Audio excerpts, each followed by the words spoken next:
স্বপ্নদোষ হলে কিভাবে নারী এবং পুরুষরা ফরজ গোসল করবেন এটা আমাদেরকে জানতে হবে। লজ্জা নয়, অনেক বিবাহিত পুরুষ আছে স্বপ্নদোষ হলে ফরজ গোসল কিভাবে করবে এবং ফরজ গোসল যদি হয় অর্থাৎ তারা কিভাবে গোসলের ফরজগুলো আদায় করবে এটা তারা জানে না। অনেক বিবাহিত পুরুষ আছে 2 বাচ্চার 3 বাচ্চার বাবা হয়ে গেছে, গোসলের ফরজগুলো কিভাবে আদায় করে এটা তারা জানে না। আপনি জিজ্ঞেস করেন, আপনাদের এলাকায় হয়তো এরকম নাই, আপনি জিজ্ঞেস করেন গোসলের ফরজ কয়টি, বলতে পারবে না, বলবে হয়তো পানি, সাবান, লুঙ্গি, এটি বলবে তারা। এটা আপনারা হাসার বিষয় না, এটাই বাস্তবতা, এটাই রিয়ালিটি। আপনি জিজ্ঞেস করেন।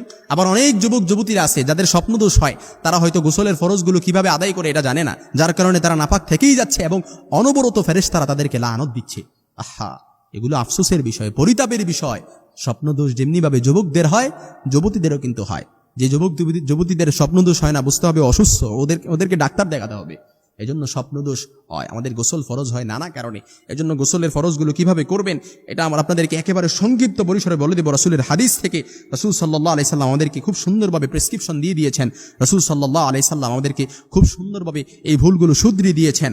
অর্থাৎ যদি আপনি নামাজে আসলেন, জুমার নামাজে আসলেন, আপনার গোসল ফরজ হয়েছে, আপনি গোসল করে আসছেন, ভালো করে সাবান দিয়ে ডলে আপনি গোসল করে আসছেন, আপনার একদম তো আপনি অর্থাৎ আপনি সন্দেহমুক্ত যে আপনি গোসল করে আসছেন, আপনার ফরজ গোসল হয়েছে, আপনি গোসল করে আসছেন, এখন মসজিদে আসছেন, আপনি সন্দেহমুক্ত যে আপনার এখন আর কোনো কি নাই, যে কোনো হয়তো সন্দেহ নাই, তা আপনি আসছেন, কিন্তু আপনার গোসলটা এখনো পরিপূর্ণভাবে আদায় হয় নাই। এই অবস্থায় যদি আপনি নামাজ পড়েন, আপনার সওয়াবের পরিবর্তে তো গুনাহ হবে, মারাত্মক লেভেলের গুনাহ হবে। শুধু গুনাহ হবে না, মারাত্মক লেভেলের গুনাহ হবে। কারণ নাপাক অবস্থায় কেউ মসজিদে আসলো, তার তো গুনাহ হবে, ফেরেশতারা তাকে লানত দিবে। এই জন্য জুমার মসজিদে আসছেন সওয়াব কামাই করার জন্য, আপনি তো উল্টো আর গুনাহ নিয়ে যাচ্ছেন। এই জন্য এই বিষয়গুলো অনেকে জানতে চায় না, কারণ চুলগুলো সাদা হয়ে গেছে, দাড়িগুলো পেকে গেছে, অনেকে জানতে চায় না আমাদের কাছে। এই জন্য আল্লাহ তাআলা বলেন, ওয়াইন কুনতুম জুনুবান ফাত্তাহহারু, যদি তোমরা অপবিত্র হও তবে সারা দেহ পবিত্র করে নাও। এটা হচ্ছে সূরা মাইদার। এই জন্য নামাজের জন্য পূর্ব শর্ত হচ্ছে, আহকাম এবং আরকানের ভেতরে পূর্ব শর্ত হচ্ছে আপনার শরীরকে পবিত্র করতে হবে, আপনার শরীর পাক করতে হবে। এই জন্য আল্লাহ রাসূল সাল্লাল্লাহু আলাইহি সাল্লামের হাদিস সহিহ বুখারী এবং ইবনে মাজার বর্ণনা এসেছে, আপনার গোসলের ফরজের মধ্যে সর্বপ্রথম হচ্ছে আপনি কুলি করা, এটা হচ্ছে গড়গড়ার সাথে কুলি করতে হবে। এক্ষেত্রে আমরা অনেকেই ভুল করে থাকি।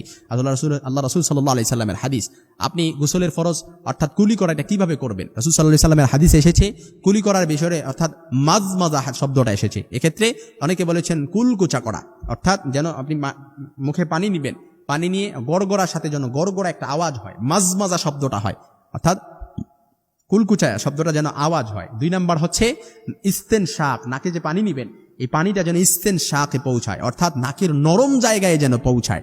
আপনি নরম জায়গায় কিভাবে পৌঁছাবেন? অনেকে তো আমরা নাকে এভাবে পানি দিয়ে একটু সামনে থেকে নিয়ে তারপর পানি ফালিয়ে দিই, না, এভাবে এটা করা যাবে না। আপনি হাতের তালুতে পানি নিবেন, পানি নিয়ে তারপর হালকা একটু টান দিবেন, টান দিলে দেখবেন অর্থাৎ আপনার কিন্তু মাথার মগজে চলে যেতে পারে। বেশি জোরে টান দিলে তখন কিন্তু দুর্ঘটনা, অপ্রীতিকর ঘটনা ঘটে যেতে পারে, সেটা করা যাবে না। বেশি জোরে টান দেওয়া যাবে না। যারা অভ্যস্ত নাই তারা আপনি হাতের তালুতে পানি নিয়ে আপনি হালকা একটু টান দেন, টান দিয়ে যেন আস্তে করে নাকের নরম জায়গায় যদি পানি নেন, তারপরে যদি আপনি নাকটা একটু ঝাড়া দেন, তখন দেখবেন নাকের যত ময়লা আছে সবগুলো আপনার নাকের ময়লাগুলো বাহিরে চলে আসছে। এটা যদি আপনি করেন, তখন এই যে এখানে একজন শয়তান থাকে, খয়সুম শয়তানটাও দূর হয়ে যাবে।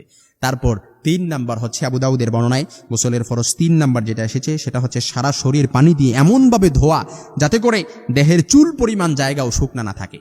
তারপর বিভিন্ন হাদিসে গোসলের আরো সর্বোত্তম পদ্ধতি কিছু আছে, আমরা কিছু সুন্নাহও অ্যাড করতে পারি। সর্বপ্রথম আমরা গোসলের ফরজ গোসল করার আগে আমরা বিসমিল্লাহ পড়ব, তারপর নাপাকি ভালোভাবে দৌত করব, ভালোভাবে প্রথমত অজু করে নিব। অজু করার কারণে আপনি ভালোভাবে দৌত করবেন। আপনার শরীরে কিছু নাপাকি যদি লেগে থাকে, সর্বপ্রথম আপনার উচিত হচ্ছে নাপাকিগুলো ভালোভাবে দৌত করা। এই নাপাকিগুলো ভালোভাবে দৌত করার কারণে আপনি যদি নাপাকিগুলো রেখি আপনি তারপর গোসলের ফরজগুলো আদায় করে আপনি সারা শরীর আপনি দৌত করেন, এই নাপাকি যদি শরীরে লেগে থাকে তাহলে তো আপনার গোসলের ফরজটা আদায় হলো না, আপনার গোসলটাও আদায় হলো না। এই জন্য আল্লাহ তাআলা যেন এই ফরজ গোসলটা আমাদেরকে ভালোভাবে সঠিকভাবে আদায় করার তৌফিক দান করে। আল্লাহ তাআলা যেন আমাদেরকে বোঝারও তৌফিক দান করে। আমরা পড়ি আমিন।